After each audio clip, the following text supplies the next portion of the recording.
इन्हें शिक्षा से कोई लेना देना नहीं, इन्हें इस बात से कोई लेना देना नहीं कि आजादी के समय जो मुस्लिम 600 रियासतों का राजा था आज वो 6 का भी क्यों नहीं है। क्या कारण है कि कुछ पिछलग्गू मुस्लिम नेताओं के पास ही सारी धन संपदा आज इकट्ठी हो चुकी है। क्या कारण है कि जो मुस्लिम आजादी के समय 25% नौकरियों में था आज वो 2% भी नहीं है। क्या कारण है कि भारत के एक समय पर जो प्रशासन की भाषा थी वो उर्दू अरबी फारसी होती थी, आज आपको उर्दू अरबी फारसी देखने से भी नहीं मिलेगी। परंतु जब आप तुष्टीकरण की नीति की बात करते हो कि भाई उसने ये कहा और उसने हम उसका ये करेंगे, तो हम इस नीति के पक्षधर नहीं हैं। स्वामी प्रसाद मौर्य पर हमला हुआ, देखिए हो सकता है स्वामी प्रसाद मौर्य का ये जो है पब्लिसिटी स्टंट हो, क्योंकि राजनीतिक रूप से मार खाने के बाद वो नित्य नए कंट्रोवर्शियल जो बयान वो दे रहे हैं वो बयान सिर्फ अपने आप को पब्लिसिटी करने के लिए दे रहे हैं। मैं आपको एक बात बताऊं कि स्वामी प्रसाद मौर्य पिछले कई सालों से राजनीति में है, तो क्या कभी ऐसा हुआ कि उनके ऊपर हमला हुआ? परंतु मैं ये मानता हूं कि राजनीतिक पृष्ठभूमि खोने के कारण ये अपनी जो पुरानी खोई हुई छवि है उसे बनाने के लिए नित्य नए जो है ये पब्लिसिटी स्टंट कर रहे हैं। बाबा साहब का मिशन चला रहे हैं ना, देखिए क्यों किसी को गाली देना बाबा साहब का मिशन है? अगर आप सोचते हो कि वो मिशन चला रहे हैं तो क्या कारण है कि बाबा साहब के मिशन चलाने वाली पार्टी को छोड़ देंगे? क्या कारण है कि जिस पार्टी ने पार्लियामेंट के अंदर रिजर्वेशन का विरोध किया उसके समर्थन में खड़े हो जाएंगे? और आपको लगता है तो वो गाली कहाँ दे रहे हैं? वो तो ये कह रहे हैं ना जिस व्यवस्था में हमें गाली दी गई है हम उस व्यवस्था को छोड़िए। देखिए अगर आप व्यवस्था की बात कर रहे हो, सिस्टम की बात कर रहे हो, देखिए हमें इस व्यवस्था में किसी को गाली देकर अपने आप को हाईलाइट नहीं करने देना है। दूसरी बात, हमारा जो व्यवस्था से लड़ाई का जो मतलब है, आप मुझे एक बात बताइए, क्या भारत के अंदर अत्याचार करने वाला सिर्फ केवल ब्राह्मण ही है? क्या अनुसूचित जाति पर ओबीसी वर्ग अत्याचार नहीं करता? क्या एससी एसटी पर ब्राह्मण क्षत्रिय वैश्य या शूद्र अत्याचार नहीं करते? मैं आपको एक बात बता दूं, अधिकतर अत्याचार जो प्रत्यक्ष रूप से अगर अनुसूचित जाति पर कोई कर रहा तो ओबीसी वर्ग के कुछ लोग कर रहे हैं। परंतु आप अगर गलियाओगे, आप गालियां दोगे कि ब्राह्मण को, तो मैं इस बात का समर्थन नहीं हूँ। क्या गाली कहाँ दे रहे हो? तो मनुस्मृति का विरोध कर रहे हैं, आप भी करते हैं। नहीं, हम भी कर रहे हैं। हम सुनिए, हमारे लिए मनुस्मृति का विरोध करने से पहले अपने आरक्षण की लड़ाई, हमारे नौकरियों की लड़ाई, हमारा रिप्रेजेंटेशन और हमारा प्रतिनिधित्व और हमारी राजनीतिक सत्ता और सरकार बनाने की लड़ाई। अगर आप ये सोचते हैं कि मैं अपनी राजनीतिक सरकार बनाने के अलावा आपके इस निरर्थक डिबेट में कूद जाऊं तो मैं नहीं कूदूंगा। अगर आप ये सोचते हैं कि मैं दिनों रात हिंदू मुस्लिम करता रहूं और अपनी राजनीतिक सरकार बनाने की बात ना करूं तो मैं नहीं करूंगा।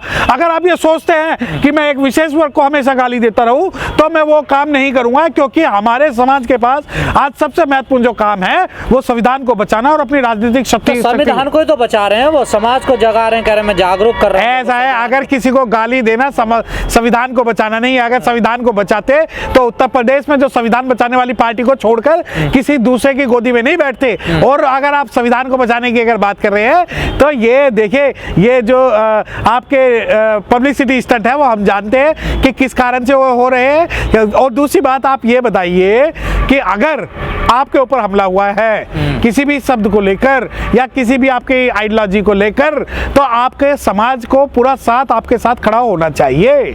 परंतु क्या कारण है कि आप ये सोचते हैं कि सारी लड़ाई जो है वो अम्बेडकराइट लड़ेंगे। अम्बेडकराइट के लिए सबसे बड़ी जो लड़ाई है वो संविधान को बचाने। 12 मुद्दों को लेके आए हैं, लेकिन बात ये है कि बिल्किस बानो जो हैं उन आपने जैसे देखा है कि उनका कितना लंबा संघर्ष चला, कितना वो जद्दोजहद से उनको मुजरिमों को जेल के अंदर पहुंचाई। उन मुजरिमों को आज़ाद कर दिया जाता है और उनको सम्मानित किया जाता है। बताइए क्या हाल है इस देश का कि एक तरफ तो मोदी जी कहते हैं बेटी पढ़ाओ बेटी बचाओ, दूसरी तरफ से ऐसे ऐसे मुजरिमों को मनोबल को बढ़ावा देने के बाद जो है उनके लिए सारे कानून जो है उनके लिए ऐसे ऐसे आज़ाद वाले लगाते हैं ताकि महिलाएं जो है दब जाए, कुचली जाए। महिलाओं के सुरक्षा के लिए, अधिकार के लिए कोई आवाज नहीं उठाता, हिंदू मुस्लिम पे सब बोलने लग जाते हैं। अरे राजनीति का यही तो है, बस इनको काम तो करना है नहीं, इनको तो बस घुमाना है हिंदू मुस्लिम और हिंदू मुस्लिम आरएसएस। ये जो विचार है इनके सोच जो है कट्टरपंथी कट्टरपंथी, चाहे वो मुस्लिम का हो वो भी हमें पसंद नहीं, चाहे वो हिंदू का हो वो भी हमें पसंद नहीं है। हमें चाहिए रोजगार, हमें चाहिए महंगाई जो आज दूध आटा जो है वो 40 रुपए किलो है। बताइए गरीब इंसान कहाँ जिएगा, कहाँ से खाएगा? ये सरकारों को ये सब चीजें नहीं दिखती हैं। इनकी महिला जो मंत्री है उनको मैं चैलेंज करती हूँ कि आप जमीन पे आके हालत देखें, लोगों की क्या हाल हो गई है। आज गरीब तबका जो है बेहाल है, और कहीं ना कहीं माएँ जो है जिनके हस्बैंड नहीं है, जो औरतें हैं वो अपने बच्चों को पेट पालने के लिए किसी गलत काम का सहारा भी ले रही हैं। तो कितनी दुख की बात है, कितनी अफसोस की बात है जो आज हमारे देश में एक से एक इंजीनियर, एक से एक डॉक्टर, ना जाने कहां से कहां साइंटिस्ट, हर एक चीज है। ऊंचे ऊंचे पद पे जो है बैठे हुए हमारे मंत्री लोग। महिलाओं को दोयम दर्जे का नागरिक समझा जाता है, क्यों भेदभाव किया जाता है महिलाओं को? महिलाओं के साथ वो लोग जो सही विचार के हैं ना वो नहीं करते। जो आरएसएस है, कट्टरपंथी के लोग हैं, वो चाहते हैं कि महिला जो है वो पैर की जूती रहे। इस चक्कर में जो है महिलाओं को इस्तेमाल वाली चीज के रूप में वो पेश करना चाहते हैं, ताकि इनके ऐसे मुजरिमों को आज़ाद करते हैं और चाहते हैं कि हमारे जो कट्टरपंथी वाले जो इनके साथी हैं वो खुश रहें, इसलिए वो ऐसे कानून और ऐसे लोगों को आज़ाद छोड़ते हैं। मैम आगा, ये आपका नाम क्या है? आप भी रहिए। फरजाना, जो आप मुद्दा उठा रही हैं, किस तरह से ये कहा जा रहा है कि मुसलमान जो है वो खतरनाक है, देश के लिए खतरा, इस तरह की संसद लगाई जा रही है? देखिए, मेरा नाम फरजाना, मैं नून नगर जुग्गी से हूँ। मैं एक डोमेस्टिक वर्कर हूँ, क्योंकि घरों में काम करने वाली औरत। ना मैं पढ़ी लिखी हूँ ना कुछ भी, ना मैं नेताओं को चलती हूँ। लेकिन हाँ, नेता भी जो है ना गलत नहीं है, लेकिन जो नेताओं ने पाल रखा है ना लोगों को, वो है उसमें गलत। ठीक है। दूसरा नंबर, मैं जुग्गियों में अभी कानून सारे निकले, रेप हो ही रहा है। देखिए, कोई ये नहीं सोचे कि जुग्गी में हो रहा है या गलत जगह, गलत सब जगह ही हो रहा है।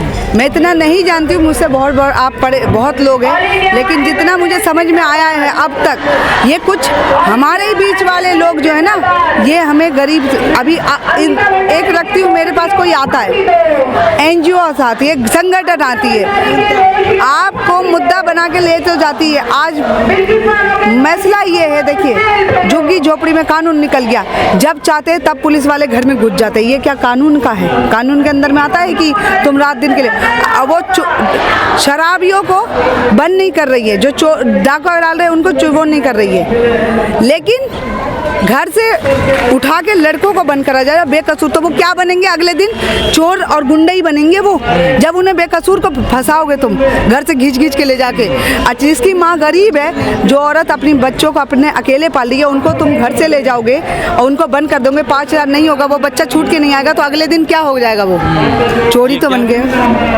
मैं ये कहना चाहती हूँ, जो ये मोदी जी हैं, उन्होंने ऐलान किया कि हमने दिल्ली के झुग्गी वालों को फ्लैट के चाबी दिए हैं। तो मैं उनसे पूछना चाहती हूँ, मोदी जी आप ये बताइए कि कितनी झुग्गी वालों को आपने फ्लैट दिया?